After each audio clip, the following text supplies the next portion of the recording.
kitab di dalam perjanjian baru itu bicara soal Yesus bangkit, dan tak perlu kata-kata ambigu untuk menafsirkan seperti tadi, karena eksplisit. Injil Matius dan Markus misalnya ya, Matius 27 sesudah menyalibkan dia, Markus 15 mereka menyalibkan dia. Lalu Injil Lukas dan Kisah Para Rasul juga sama, Lukas 23 mereka menyalibkan Yesus.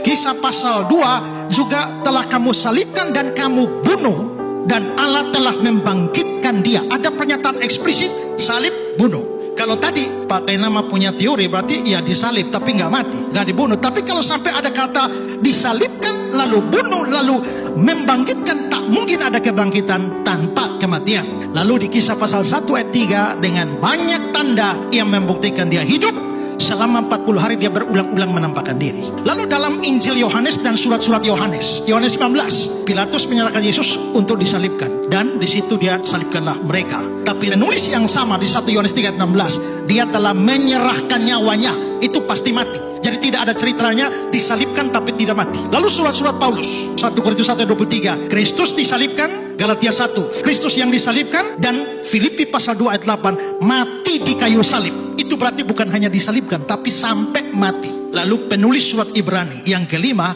dia bicara soal penderitaan maut, dan dia mengalami maut. Itu tidak bisa tidak kematian. Pasal 2 ayat 14, supaya oleh kematiannya, berarti eksplisit. Lalu Ibrani pasal 13, membawa kembali dari antara orang mati Gembala Agung segala domba, yaitu Yesus Tuhan kita. Lalu saudara, surat-surat Petrus 1 Petrus 1 ayat 3, oleh kebangkitan Yesus Kristus dari antara orang mati. 1 Petrus 1 ayat 21 membangkitkan dia dari antara orang mati. Nah sekarang ini bukan problem tafsir, karena ini pernyataan eksplisit. Kalau mau setara dengan ini, harusnya Pak Kainama berikan pernyataan eksplisit bahwa Yesus tidak mati. Tapi tidak ada pernyataan eksplisit itu. Yang ada adalah pernyataan sebaliknya secara eksplisit bahwa Yesus itu mati. Itu berarti tidak ada kemungkinan Yesus hanya disalibkan tapi tidak mati.